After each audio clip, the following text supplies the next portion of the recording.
네, 오늘의 정치권 이슈 배종호 세한대 교수, 신성범 전 국회의원 두 분과 분석해 보도록 하겠습니다. 어서 오세요. 네, 안녕하세요. 먼저 오늘 오전에 김인철 사회부 총리 겸 교육부 장관 후보자 깜짝 자진 사퇴를 했습니다. 아직 청문회가 열리기도 전인데 좀 놀랍다라는 반응도 있었고요.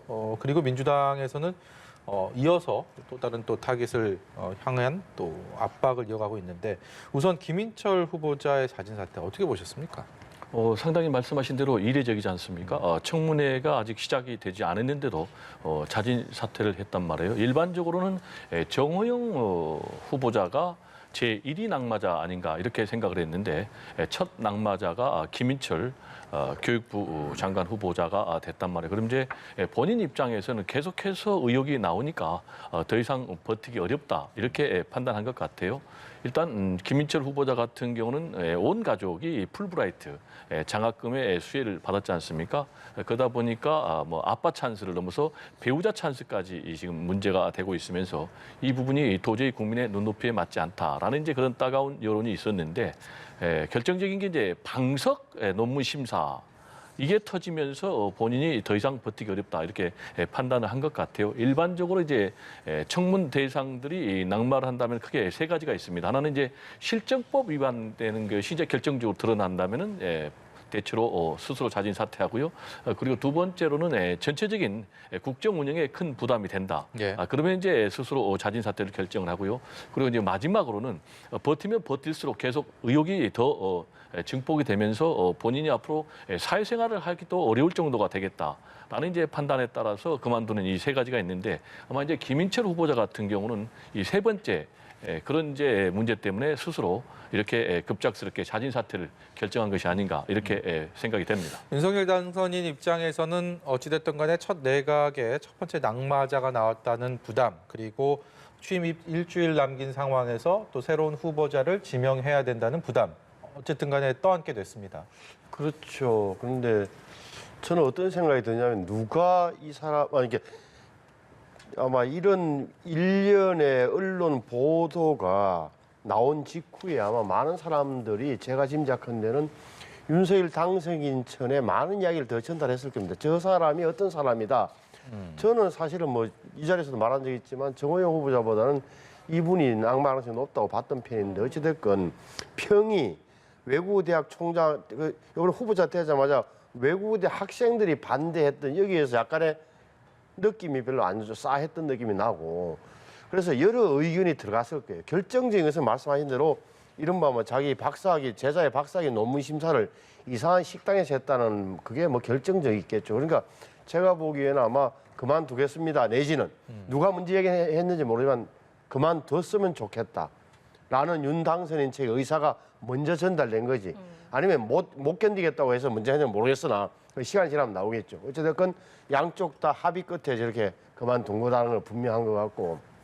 이제 저는 정치적으로 따지보면 뭐가 문제가 되냐면 이 사람을 김인철 후보자를 누가 추천했느냐. 윤석열 당선인에게. 이 대목이 윤석열 당선인 핵심 척근거로 위해서는 이게 사실은 쟁점이 될 거예요. 누가 저런 분을 추천했느냐 따지고 보면 윤석열 당선인도 굉장히 누구 말을 듣고 추천을 받아서 밀어붙였을 텐데 예. 난감한 지경은 맞다. 또 하나는 앞으로 다음에 누가 사회부총리 겸 교육부장 후보자가 될 것이냐 아시는 대로 이 부분에서는 안철수 현재 인수위원장이 추천을 하는 분이 될 가능성이 높아지는 거죠. 이게 교육과 보건복지 분야에 관한 한 예. 안철수 위원장의 의견을 많이 듣겠다고 한 것이 최종 결론이기 때문에 누가 될지는 모릅니다만 안철수 위원장 측에서 많이 이제 바빠지게 생겼어요.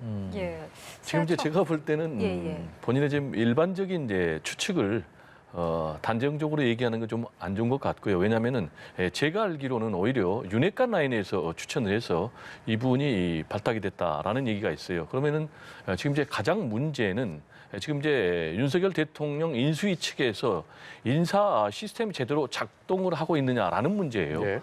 지금 근데 인사 시스템이 제대로 작동을 하려면은 인사 전문가가 있어야 되는데 현재 인수위에 인사 전문가가 없어요. 그럼 이제 인사팀장을 주진우 전 이제 부장검사가 하고 있는데 이분이 과연 인사 전문가인가라는 이제 그런 문제 제기가 나오고 있고요. 두 번째로는 대체적으로 윤석열 대통령 당선이라고 여러 가지 뭐 학교 선후배 이렇게 인간관계로 얽혀져 있다 보니까 검증이 좀 제대로 안 된 것이 좀 문제가 아닌가. 예. 그런 측면에서 이제 김인철 전 교육부 장관 후보자도 그렇고 특히 이제 대표적인 게 정호영 지금 후보자 같은 경우는 검증 시간이 하루밖에 안 됐다라는 이제 그런 얘기가 있기 때문에 이걸 이제 좀 반면 교사로 삼아서 지금부터라도 좀 검증 시스템을 앞으로 인사도 계속 해야 되지 않습니까? 예. 그래서 좀 제대로 마련하고 작동시킬 필요가 있다라는 얘기를 좀 덧붙이고 싶습니다. 예, 김인철 장관 후보자의 자진 사퇴로 인사청문 전국이 새 국면을 맞은 가운데 오늘 국회에서는 한덕수 총리 후보자의 청문회가 이틀째 이어지고 있고요. 복지부, 과기부, 행안부 장관 후보자 청문회 역시 진행되고 있습니다. 그중에서도 아빠 찬스 논란에 휩싸였던 앞서서도 계속 언급해 주신 정호영 보건복지부 장관 후보자가 오늘 청문회를 하면서 역시나 예상했다시피 여야의 날선 공방이 이어지고 있는 상황인데 글쎄요, 지금의 상황에서 아무래도 국민의힘 내부에서도 이 자진 사퇴 가능성, 거치 부분에 대한 문제들이 거론이 되면서 추가 낙마자가 나오는 것이 아니냐 뭐 그런 전망도 있는 것 같습니다. 어떻게 좀 전망하고 계신지요? 19명의 총리 후보자 1명과 장관 후보자 18명, 19명을 다 되지는 않겠죠. 우리 한 분이 이미 낙마했으니까. 그런데 저는 그런 인정하는데 그럴 가능성이 있다 인정하는데 저는 오늘 청문회를 보면서 야 정말 역대 최악의 청문회라고 제가 느끼는 게 의원들이 제가 볼 때는 특히 민주당 의원들이 방향을 정해놓고 아예 새로운 사실을 찾아내고 검증하는 차원이 아니라 방향을 정해놓고 윽박질을 한다는 느낌을 굉장히 받았어요. 그러니까 모든 것을 이미 정해놓고 하는 거니까 지지자들은 박수 칠 거예요. 야, 우리 모 의원님 정말 잘한다. 확실하네. 굉장히 시원시원하네. 그런데 제3자적 시각에서 도대체 이 사람이 어떤 생각을 갖고 있는지 알아보려고 텔레비를 켰던 사람들은 다 채널을 돌리게 돼 있어요. 유일하게 나 기억나는 건 미안하지만 보건복지위원회에 민주당 의원 여성 2분 머플 하고 나고만 기억이 안 나요. 사실은. 아니 뭘 하나를 물어보면은 좀 대답을 들어보고 해야 될 거예요. 전부 다 말하려고 그러면 끊고 이런 식이라면 그러면 제가 보기에는 도대체 저도 이해가 안 되는 내용이 많더라고요. 그러면 오늘 정호영 후보자의 제가 유일한 잘못은 그도 말씀드리지만 아버지가 있는 경북대 병원에 경북대 의과대학에 왜 올라 그러느냐. 다른 대학으로 가라고 안 왔던 그 죄밖에 없는 건 아니라는 생각이 들 정도였다니까요. 다 새로운 걸 자꾸 찾아내야 될 거 아니에요. 새로운 걸 찾아내서 국민들에게 보여줘야 되는데 그분이 이렇게 정호영 후보자가 설명을 못 하더만 사람이 아주 이렇게 언변이 없는 사람이에요. 그런데 그렇다고 해서 말하려고 그러면 끊고 윽박지르고 무시하고 이런 식으로 가는 것은 시간도 안 주고 되게 어색했다는 점을 먼저 지적할 수밖에 없어요. 이게 저는 어떻게 모르겠어요. 윤석열 당선인이 결국은 이 여론이 안 좋으니까 그만두도록 할지 모르겠으나 제 3자적 느낌으로는 도대체 정호영 후보자가 자진 사퇴해야 되는 이유가 뭐지? 저는 못 찾겠던데요. 제가 좀 균형을 잡아야 될 것 같은데요. 일단 저는 이제 청문회를 좀 지켜봤거든요. 근데 과거에는 우리 신의원께서 말씀하신 대로 윽박하고 그리고 고함 치르고 또 망신 주기의 그런 모습들이 굉장히 많았어요.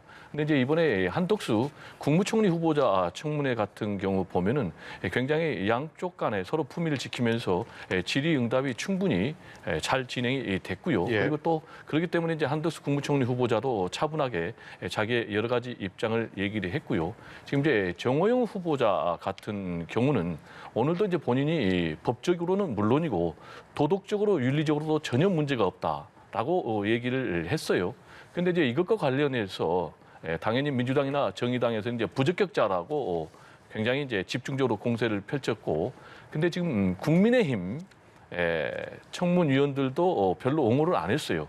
국민의힘 청문위원들도 국민의 눈높이에 부적격스럽다. 이걸 국민들이 어떻게 받아들이겠느냐.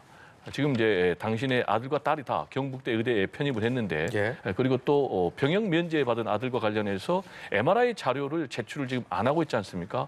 이런 것 등등해서 국민의힘 의원들도 굉장히 부적격하다라면서 사실상 자진 사퇴 압력을 내놨거든요. 그래서 앞으로 지금 국민의힘 내부에서도 굉장히 자진 사퇴해야 된다라는 목소리가 높지 않습니까? 김용태 최고위원 같은 경우에 지금 이제 정호영 후보자 문제 때문에 지금 윤석열 대통령 당선이 주장했던 공정과 상시 그리고 또 윤석열 정부가 지향하는 공정과 상식의 잣대가 지금 무너지고 있다. 라면서 지금 자진 사퇴를 강력하게 요구를 하고 있기 때문에 앞으로 지금 정호영 후보자가 청문회 이후에도 계속 버틸지 아니면 지금 국민의 전반적인 여론이 인사에 대해서 굉장히 부정적이고 또 그에 따라서 윤석열 대통령 당선인에 대한 여론의 지지율도 떨어지니까 자진 낙마를 하게 될지는 좀 더 지켜봐야 되겠습니다. 저는 정호영 후보자 이렇게 생각해요. 언론 보도가 그렇게 많았잖아요. 근데 언론 보도라는 것은 제가 볼 때는 지금까지 관성에 따른 언론 보도가 많았다.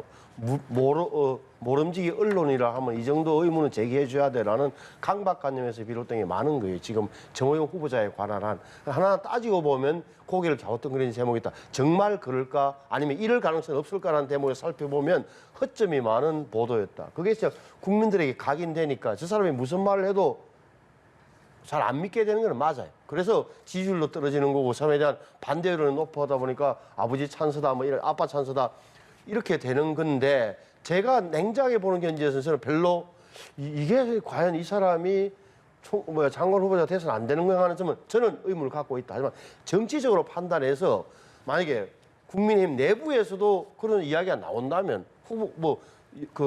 윤석열 당선인조차 어떻게 하겠어요? 저는 그거는 별도로 저 개인적으로는 저는 시청자의 한 사람으로서 또 전직 의원의 한 사람으로서 관찰해 보건대는 이 정도를 가지고 낙마시킨다는 것은 제가 볼 때는 사리에 맞지 않다고 저는 보는 거예요. 예. 뿐만 아니라 이번 인사청문회 또 다른 핵심 인물로 꼽혀왔던 한동훈 법무장관 후보자 예정대로라면 내일 인사청문회가 열려야 되는데 현재로서는 연기가 될 가능성이 굉장히 높은 상황입니다. 이 자료 제출에 대한 의견차도 꽤 크고요. 그래서 이 부분이 또 어떻게 전개될지 이번 또 인사청문 전국의 하이라이트가 아닐까 많은 분들이 입을 모으고 있는데요. 어떻게 전망하십니까? 상당히 난항이 예상이 되죠. 일단 청문회 일정도 4일에서 말씀하신 대로 9일로 방금 들어온 보도에 따르면 연기가 됐더라고요. 예. 이렇게 이제 연기가 된 것은 지금 이제 겉으로는 증인 채택 문제 가지고 지금 조율이 안 돼 가지고 일단 청문회법에 따르면은 증인을 채택하기 위해서는 닷새 전에 고지를 해야 되더라고요. 그렇지만 이제 역시 이 민주당 입장에서는 반드시 낙마해야 되는 세 사람에 대해서 공개적으로 밝혔지 않습니까? 한덕수 국무총리 후보자, 그리고 한동훈 법무장관 후보자, 그리고 정호영 보건복지부 장관 후보자인데 그 중에서도 아마 가장 한 명을 꼭 낙마시켜야 되겠다라는 사람은 아마 한동훈 후보자가 아닐까. 왜냐하면 한동훈 후보자는 다 알겠지만은 지금 민주당에서는 소통령이다. 윤석열 대통령 당선인의 최측근이다. 따라서 법무장관 하게 되면은 민정수석실의 기능까지도 다 갖고 있기 때문에 앞으로 검찰공화국 또 사정공화국을 주도해 나갈 것이다. 특히 이제 최근의 과정에서 검수완박과 관련해서 뭐 야반 도주하는 것 아니냐라는 얘기를 해서 굉장히 과연 장관 후보자로서 국회의 기능과 권위를 존중하느냐라는 부분에 대해서도 여러 가지 이제 비판의 어떤 대상이 되고 있는데 그래서 이제 지금 민주당 같은 경우는 한동훈 장관 후보자의 이 청문회 통과 문제를 예. 한덕수 국무총리 후보자하고 연기하겠다라는 그런 전략은 분명한 것 같아요. 그게 예. 무슨 얘기냐? 지금 이제 한덕수 국무총리 후보자를 국회에서 임명 동의를 해주게 되면은 다른 장관 후보자 같은 경우는 대통령이 지금 일방적으로 임명을 할 수가 있기 예. 때문에 이 문제를 가지고 앞으로 계속해서 연계 전략을 펼친다면은 지금 윤석열 대통령 당선인 측에서는 과연 앞으로 한덕수 국무총리 후보자를 살릴 것이냐 아니면 한동훈 후보자를 살릴 것이냐라는 문제를 상당히 고민해야 되는 그런 상황이 오지 않을까 생각이 예. 됩니다. 조금 전에 들어온 뉴스 속보 전해드리면서 네. 대담 계속 이어가도록 하겠습니다. 문재인 대통령이 오늘 오후 청와대에서 임기 마지막 국무회의를 주재했습니다. 이 자리에서 검찰 수사권 축소를 골자로 하는 검찰청법 그리고 형사소송법 개정안, 이른바 검수완박 법안을 심의하고 의결했다라는 소식이 들어와 있습니다. 네, 더불어서 오늘 국무회의를 거쳐서 공포 수순을 밟게 된 이 개정안들은 4개월 후인 9월 초부터 시행될 것으로 예상이 됩니다. 네, 이른바 검수완박법이 오늘 국회 본회의를 통과한 데 이어서 국무회의를 통과해서 최종 의결이 됐다라는 소식 전해드리면서 자연스럽게 이 얘기로 넘어가 보도록 하겠습니다. 이 검수완박 법안을 둘러싸고 여야가 워낙 오랫동안 지금 대치해왔고 전국이 급냉했기 때문에 사실상 오늘 국무회의의 의결을 마지막으로 일단락을 됐습니다. 이제 그 여파, 여진이 어떤 방향으로 미치게 될지가 관심사가 된 상황인데 신 의원께서 먼저 이 상황에 대해서 국무회의 의결까지 좀 말씀을 부탁드리도록 하겠습니다. 아울러서 검찰개혁 법안에 관련해서 문재인 대통령은 입법 과정에서 이 진통을 적지 않게 겪었다는 점은 좀 아쉽다라는 의견을 오늘 국무회의에서 또 밝혔다라는 소식도 들어와 있습니다. 뭐 문재인 대통령의 마지막 말은 의미 없는 이야기고 결국은 뭐 시간표대로 다 진행된 거죠. 그러니까 퇴임하기 전에 이른바 금수완박법, 검찰청법 개정안과 형사소송법 개정안이 다 국무회의를 통과됐기 때문에 그러면 어떤 일이 벌어지느냐. 9월 1일부터는 이제 검찰은 부패와 경제 사법만 수사할 수 있죠. 그것도 굉장히 제한된 범위 안에서 할 테고 공직자 범죄, 선거 범죄, 방위 사업 범죄, 대형 참사는 수사를 못 하는 거예요. 그건 다 경찰이 하게 된다. 그 말이고 그럼 언제까지 계속되느냐? 중수청 관련해서 이른바 사법개혁특위가 아직 만들어지지 않았기 때문에 만들어지지 않으면 장기적으로 계속해서 중수청이 만들어질 때까지 상당 오랫동안 경찰이 모든 것을 다 하게 될 거다. 저는 뭐 미래가 보여요. 일부의 피해는 온 국민이 있게 된다. 왜 그러냐면 오늘 통과된 형사소송법 개정만 하더라도 문제가 된 게 지금은 경찰이 무혐의 내리면은 고소인, 고발인, 피해자, 법률 대리인이 이의 신청을 검찰에 한다고. 그러면 검찰이 수사 기록을 가져오세요. 경찰에서 받아서 보안 수사를 하거나 직접 수사가 가능한데 이 이의 신청권을 가진 사람은 고발인을 빼버린 거예요. 다시 말하면 시민단체나 이런 데서 제3자가 공익 이런 걸 다 이의 신청을 못하도록 만들었어요. 현실적으로 어떤 문제가 발생하느냐. 대장동 사건 이런 걸 고발했으면 고발자, 시민단체 이런 사람들은 이의 신청 권한이 없는 거예요. 경찰이 무혐의하면 그 자리에서 끝인 거예요.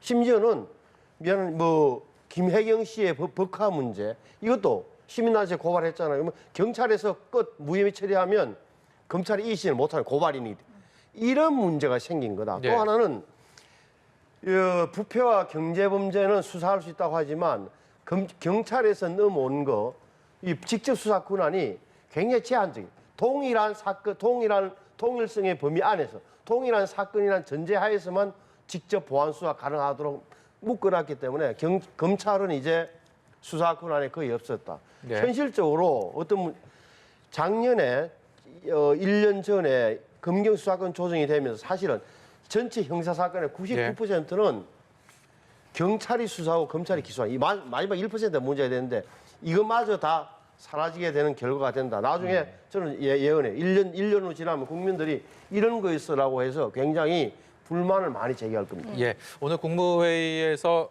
문재인 대통령의 모두 발언 관련해서 좀 듣고 와서요.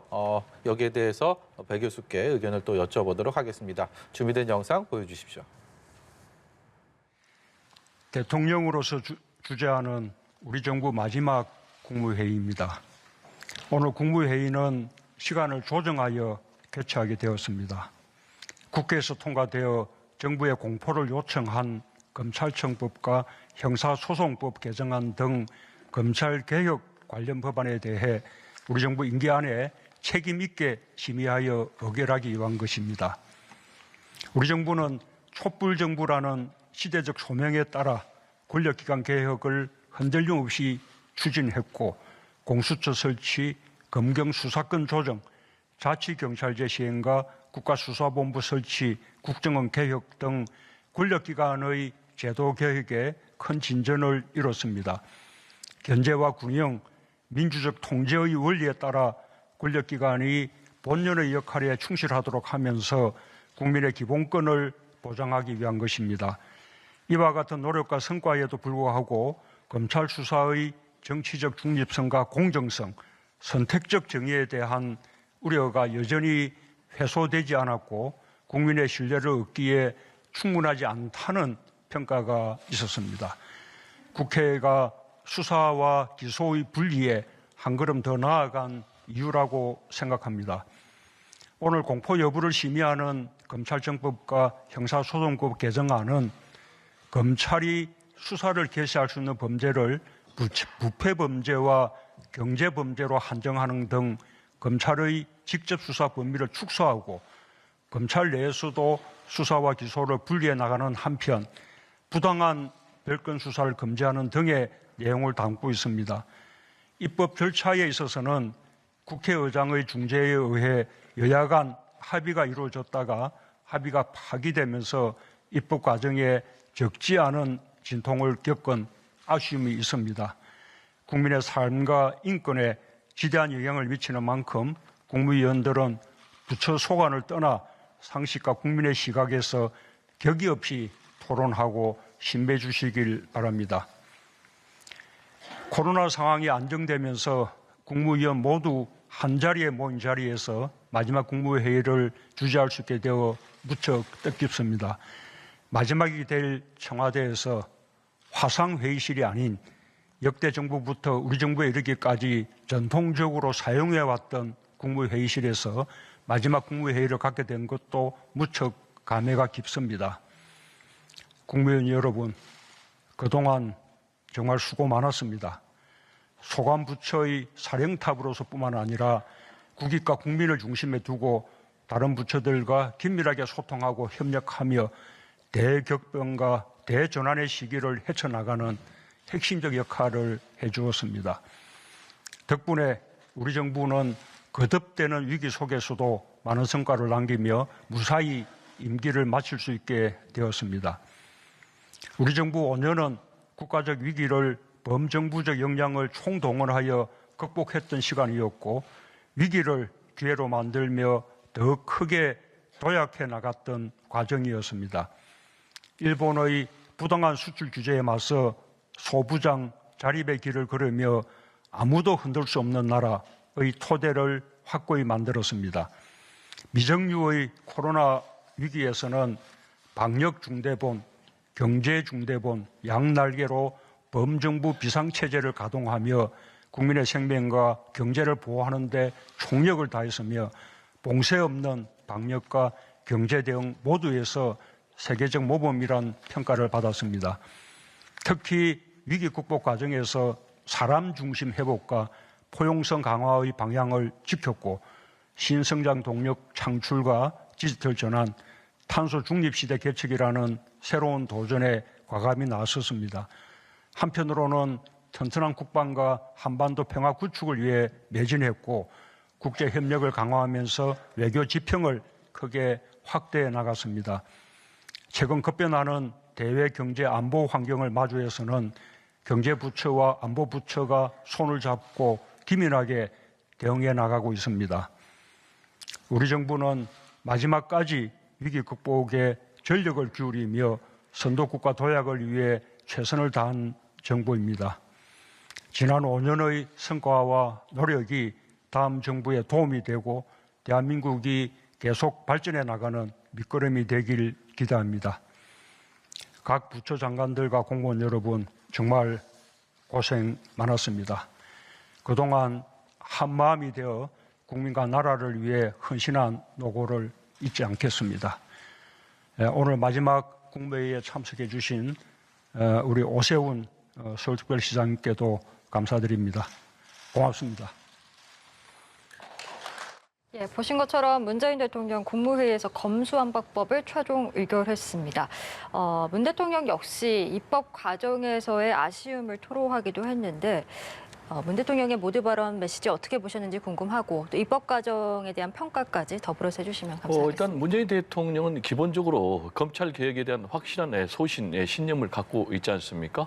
그러면서 이제 검경 수사권 조정을 해왔고 그리고 더 나아가서 이제 검찰의 수사권과 기소권 분리하는 문제를 국회가 주도한 이 결과에 대해서 그 과정에서 이제 중재안 박병석 국회의장이 중재해가지고 합의한 이거에 대해서 굉장히 잘한 것이다라고 이미 평가를 했기 때문에 지금 문재인 대통령 입장에서는 거부권을 행사할 이유가 없고요. 만약에 또 거부권을 행사하고 할 경우에는 지금 내부에서도 엄청난 혼란이 오기 때문에 자중지단에 봉착할 수밖에 없기 때문에 문재인 대통령 입장에서는 이걸 그대로 이제 국무회의에서 의결해서 이제 공포하는 그런 절차를 선택한 것 같고요.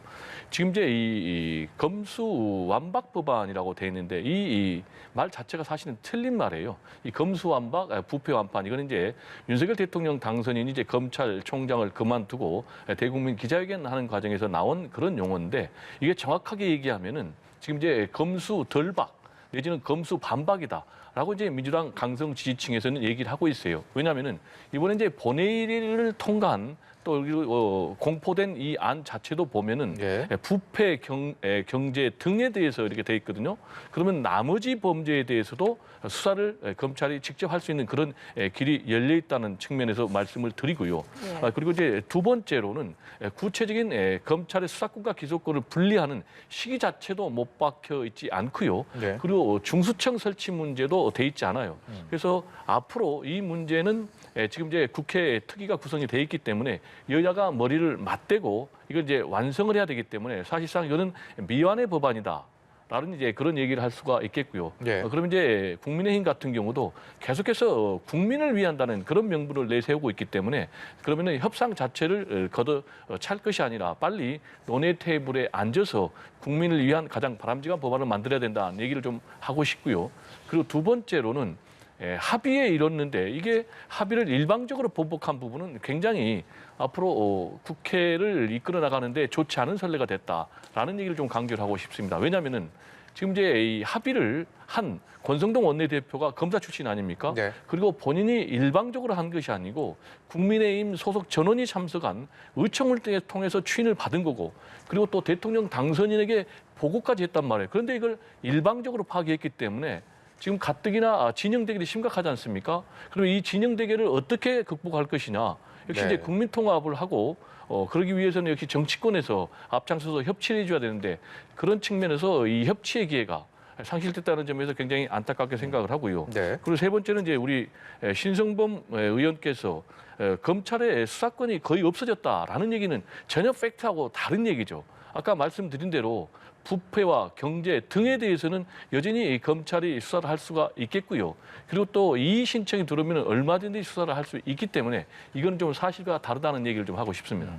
저는 이- 이제 뭐 네. 느끼냐면은 5년 전에 출범할 때 분명하게 검찰을 손을 볼 것이라는 게 공공연한 사실이었잖아요. 언론계도 마찬가지고. 근데도 그 초기에는 적폐청산할 때는 검찰을 120% 활용한 거 아닙니까? 앞장섰던 게 윤석열, 한동훈 검사였고. 근데 지금 와서 이제 한다. 다 좋은데 저는 검찰에 대한 문제를 저런 식으로 바라보면 안 되는. 검사가 잘나서 검사가 똑똑해서 우리가 검사 이야기를 계속 하는 거 아니에요. 국가가 할 일이 뭡니까? 국가는 무장된 공인된 폭력입니다. 대표적인 게 군인하고 교도소하고 검찰이란 수사권이에요. 이것은 공동체를 지키기 위한 최소한의 요건이기 때문에 수사를 국가 수사권이라는 걸 특정 지휘에게 준 거고 소추 권한을 준 거고 이렇게 됐단 말이에요. 근데 제 말은 자 검찰이 그럼 우리 헌법에 보면은 영장 신청의 주체를 맞단 말이에요. 그러면 영장 신청의 주체라면 적어도 검찰을 수사권을 완전히 뺏는 것은 위헌 소지가 있는 거예요. 검찰 외에 경찰도 수사권 가지고 공수처도 가지고 하는 건 다 좋은데 검사들에게 수사하지 마라고 하는 것은 위헌 소지가 있다는 점 하나. 두 번째, 현실적으로 수사권과 기소권의 분리가 어려워요. 생각해 보십시오. 예를 들어서 뭐 대표적인 예가 삼성의 이재용 부회장 수사한다 칩시다. 수사 기록이 우리 흔히들 언론에서 몇십만 페이지다. 법리가 복잡하다. 그렇잖아요. 정치인들, 센 사람들 수사한다 쳐봐요. 그러면 그 사람들이 대형 로펌이 아주 훌륭한 변호인을 이른바 고용하여 사서 수임해서 맡기게 되면 자 수사검사는 수사해놓고 있고 기소 담당 검사가 나와서 법정에서 최종적인 무죄 유죄를 다툼할 끝장을 보는 최전선은 전쟁터는 법정인데 법정에 나오면 검찰 측이 예상합니다. 100전100패예요. 그러면 국가 수사권이라는 게 결국은 수사를 하는 이유가 기소를 하기 위해서 기소하는 이유는 재판에서 싸우면서 이기기 위한 것인데 이 전제가 깨져버리면 국가가 왜 필요하냐는 문제에 봉착하게 되는 거예요. 그래서 거듭 말씀드리지만 그 검사가 훌륭하고 검찰 제도가 뭐 어쩌고 이런 거 따지니까요. 국민들이 보기에는 국민들 입장에서는 경찰이든 검찰이든 수사를 제대로 하는 게 중요하단 말이에요. 근데 지금까지 이 정부의 논리는 유일하게 다 하나요. 검찰이 힘이 셉니다. 권한이 집중돼 있습니다. 뺏어야 됩니다. 줄여야 됩니다. 그래도 온 국민들이 아 기사권과 수사권 분리하는 게 맞구나. 일종의 세뇌가 된 거예요. 하지만 저는 그도 말씀드려요. 이 법안이 통과해서 한 1년 이후에 정말 현장에서 보면 검찰에 고소장도 못 내고 고발장도 못 내. 이런 문제가 계속 발생하고 경찰의 단계에서 무혐의하거나 불송치, 검찰에 안 보낸 사건에 대해서는 말도 못하고 끝내고 이런 문제가 발생하게 되면 이 법안을 지금 통과시킨 저 국회의원들에서는 굉장히 책임을 묻는 그런 단계가 저는 올 거라고 보는 거예요. 저는 짧게 얘기를 하겠습니다. 일단 뭐 수사와 기소를 분리하는 게 맞느냐 안 맞느냐라는 걸 가지고 얘기를 하면 이제 끝없는 토론이 되니까요. 저는 개인적으로 수사와 기소를 분리해야 된다고 보고 우리 신 의원께서는 수사와 기소를 분리하지 않아야 된다고 보니까 이 부분은 분명히 차이가 있고요. 그럼 이제 수사와 기소를 분리하는 데 있어서 어떻게 하느냐 그 방법론은 국회가 논의하면 되는 거예요. 일부에서는 수사검사와 기소검사를 따로 두자는 얘기도 있고 한국형 FBI처럼 중수청을 설치하자는 얘기도 있고 구체적인 방법론은 나왔지 않기 때문에 그 부분은 계속해서 논의를 해야 된다라는 얘기를 말씀을 드리고 아까 발언 중에 이 부분은 좀 본인이 정정을 해야 될 것 같아요. 국가에 대해서 공인된 폭력이다라고 개념을 정의를 했는데 국가가 강제력을 갖고 있지만은 국가에 대해서 공인된 폭력이다라고 표현하는 건 좀 정정할 필요가 있겠습니다. 예, 이 검수완박 검찰청법 형사소송법 개정안과 관련된 토론은 저희가 한 달 넘도록 얘기를 나눠보고 있지만 정치권도 그리고 이 자리에 계신 뭐 전문가 패널분들도 정말 찬성과 반대 논리에서 한 걸음도 진전을 하지 않는 상황입니다. 그만큼 입장차가 첨예하고 각자의 논리가 워낙 이 공고하기 때문에 전혀 이 접점을 찾지 못하는 상황에서 일단 오늘은 이 법안은 사실상 공포까지 간 상황 그렇기 때문에 이 얘기만 계속했을 때는 아무런 답도 더 얻을 수가 없는 상황. 결국은 여론이 어떻게 이 상황을 받아들이는지를 앞으로 좀 지켜봐야 될 것 같고요. 그래서 다른 얘기로 좀 넘어가 보도록 하겠습니다. 지방선거일은 하루하루 다가오고 있고 여론의 흐름이 과연 어떻게 또 움직이고 있을지 초미의 관심이 모아지고 있습니다. 특히 서울시장 그리고 경기도지사, 서울 수도권의 민심이 어떻게 형성이 돼 있는지 여론조사 결과가 나온 게 있어서 좀 보면서 얘기를 하도록 하겠습니다. 오세훈 서울시장과 민주당의 송영길 전 대표, 송영길 후보가 맞붙게 되는 서울시장 지지 후보 그리고 경기지사 최대 격전지로 꼽히고 있죠. 경기지사에 대한 지지율 김동연 후보, 김은혜 후보 간의 이 정말 의미가 크게 있어 보이지 않는 초박빙의 격차. 일단 두 곳의 현재 판세를 여론조사 결과와 함께 좀 분석을 부탁드리도록 하겠습니다. 신 의원께요. 뭐랄까요. 지금은 영향을 미치고 있는 게 여러 가지 있겠지만 제가 볼 때 가장 큰 것은 인사청문회 정국에서 나온 새로운 사실이 있느냐 없느냐. 다시 말하면 윤석열 대통령 당선인 개인이 아니라 윤석열 정부의 초기 모습에 대한 평가가 핵심이 될 테고 두 번째는 바로 이 문제예요.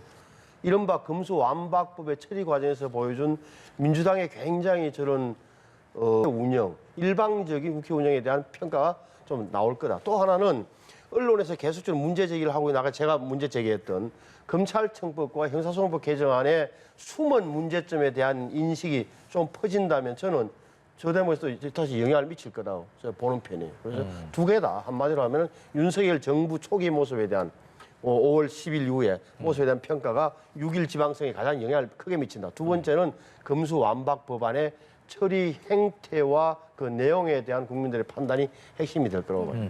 서울시장 후보들 간의 격차는 작지 않아 보이는데 경기지사의 어떤 지지율에 있어서는 어떤 여론조사를 봐도 그야말로 초박빙 모드를 이어가고 있기 때문에 더더욱 관심이 갑니다. 이곳이 그야말로 최대 격전지가 아닌가라는 생각이 갈수록 굳어지는데 어떻게 생각하십니까? 일단 이번 지방선거는 대선 2라운드라고 보는 게 맞을 것 같아요. 예. 왜냐하면 당장 대선 이후에 곧바로 열리는 그런 지방선거인데다가 이번 지방선거 결과에 따라서 이기는 쪽이 어느 정도 동력을 확보하게 되는 거죠. 윤석열 대통령 당선 입장에서는 극단적인 여소야대 상황에서 이긴다면은 국정 운영 동력을 상당히 받을 수밖에 없고 반면에 지금 민주당 입장에서는 정권을 빼앗긴 그런 상황인데 지방선거에서 상당히 약진한다면은 예. 재기의 동력을 좀 마련할 수 있기 때문에 지금 서로 사활을 건 그런 싸움을 할 수밖에 없는데 역시 이제 최대 승부처는 수도권이고 지금 이제 서울 같은 경우는 말씀하신 대로 여론의 격차가 상당 부분 나기 때문에 역시 이제 관심 지역은 경기도에서 누가 이기느냐 그리고 인천에서 누가 이기느냐 그리고 경기와 인천에서 이기는 쪽이 사실상 승기를 잡았다라는 그런 평가를 좀 받을 것 같은데요. 예. 지금 보면은 이 부분과 관련해서 상당히 좀 예측하기 어려워요. 지난번 대선 결과에 따르면은 지금 민주당이 다 이긴 곳이기 때문에 민주당이 유리할 가능성이 굉장히 높고 그렇지만은 어쨌든 간에 안정 심리가 좀 있지 않습니까? 그리고 이제 취임 컨벤션 효과도 좀 있을 것이고 그리고 바이든 미국 대통령도 방문할 것이고 그래서 이 부분은 좀 쉽게 좀 예상하기는 굉장히 어렵다. 또 하나의 변수는 과연 여기에 이재명 전 대선 후보가 등반하느냐 안 하느냐 그리고 안철수 인수위원장이 등반하느냐 안 하느냐 나라에 달라서 또 이 전체적인 선거의 판세가 완전히 좌우되는데 이 부분도 아직은 미정이기 때문에 좀 더 지켜봐야 되겠다라는 얘기를 좀 드리고 싶습니다. 예. 예, 이번 선거의 가장 큰 관심은 뭐 무엇보다도 수도권이겠지만 다른 지역들도 좀 살펴보면 충청 같은 지역 또 강원 지역 모두 두 후보의 지지율이 오차범위 내에서 굉장히 접전을 보이고 있는 상황입니다. 대체로 민주당 출신 단체장의 국민의힘 후보들이 도전을 하는 그런 대결 양상인데 글쎄요, 현재 판세 다른 지역들은 좀 어떻게 보고 계신지요? 지금 뭐 판세를 이야기하기 전에 좀 빠른 것 같고 전체 흐름을 보는 게 중요하다는 말씀을 드리고 우리가 흔히들 17개 광역 시도인데 성부를 판단을 어떻게 할 것이냐는 아시는 대로 수도권 세 곳 가운데 서울, 인천, 경기 중에서 두 곳을 누가 이기느냐 그게 하나가 될 테고 또 하나 결정적인 것은 충청권이 충남이에요. 제가 볼 때는.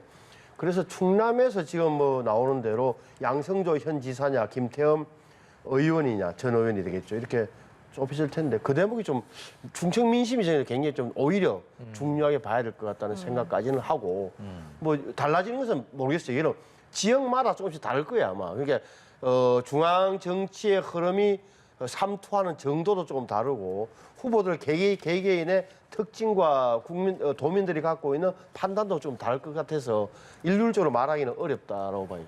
예, 알겠습니다. 그리고 더불어서 윤석열 당선인이 그 김은혜 국민의힘 경기지사 후보와 함께 경기도를 방문한 것을 두고 민주당에서는 지금 선거 개입이다 이렇게 반발을 하고 있는 상황이거든요. 두 분의 해석이 좀 다를 것 같긴 한데 먼저 어떻게 좀 해석하고 계신지요? 그렇죠. 가서 무슨 이야기를 하냐. 윤석열 당선인이 누구와 어디를 가서 무슨 소리를 했느냐, 어떤 행동을 했느냐, 이것이 뭐가 선거법에 위반될 소지가 충분하냐 안 하냐 판단은 선관위에서 다 따라다니면서 하고 아마 채점도 하고 할 테니 그것을 판단 내려야 될 대목 아닌가 싶어요. 제가 누구를 뭐 비호하거나 할 생각이 있는 게 아니라 판단 워낙 복잡해 이 문제가. 그래서 그는 선관위에서 좀 판단해 줬으면 좋겠다. 선관위도 여야 가리지 말고 당선인의 눈치 볼 것도 없이 선관위는 자기 할 일 해주면 되는 거예요. 김동연 후보는 탄핵감이다 대통령이었다면 이런 얘기도 하고 있고 오늘 윤호중 비대위원장도 법적인 그런 조치까지 시사하는 열어놓고 있는 그런 분위기를 발언을 했습니다. 어떻게 보세요? 실제로요. 노무현 전 대통령이 국회에서 탄핵 소추안이 가결됐지 않습니까? 예. 그때 핵심 그 이유가 선거법 위반이었거든요. 열린우리당에 대해서 전폭적인 지지해달라. 라는 게 이제 문제가 돼가지고 선관위에서 선거법 위반이다. 그런 이제 판단을 내렸고 결국 이제 국회에서 탄핵 소추안이 가결이 됐는데요. 지금 이제 윤석열 대통령 당선인 입장에서는 두 가지 명분을 내세우고 있지 않습니까? 하나는 내가 대선 기간 동안 했었던 약속 이행 차원이다. 예. 또 두 번째로는 민생 현안을 돌보는 차원이다. 라는 이제 그런 명분을 내세우고 있는데 지금 이제 행태를 보면 좀 상당히 좀 위험수위에 도달하고 있다라는 부분을 좀 느껴요. 왜냐하면 뭐 재래시장 방문해가지고 대선 기간에 보여줬던 뭐 어퍼컷 세레모니를 한다라든지 예. 그리고 또 뭐 김은혜 후보자 같은 경우 계속 같이 다니면서 지역 돌아다니면서 지역 현안을 얘기하고 또 뭐 나머지 자치단체장 후보들까지 지금 동석을 하면서 지금 행보를 하고 있는데 이런 부분은 이제 당장 탄핵감 아니냐라는 이제 그런 정치적인 논란도 논란이지만은 일단 윤석열 대통령 당선인이 얘기했던 것처럼 본인에게 가장 중요한 과제는 국민 통합이거든요. 예. 그런데 국민 통합 차원에서 다시 대선 모드로 이 전국을 끌고 가는 것은 좀 바람직하지 않다. 따라서 진영만 보지 말고 좀 국민을 보고 통 큰 정치를 할 필요가 있다라는 얘기를 좀 강조하고 싶습니다. 예, 알겠습니다. 오늘 두 분 말씀은 여기까지 듣도록 하겠습니다. 배종우 세안대 교수 신성범 전 의원과 함께했습니다. 오늘 말씀 고맙습니다. 네, 감사합니다.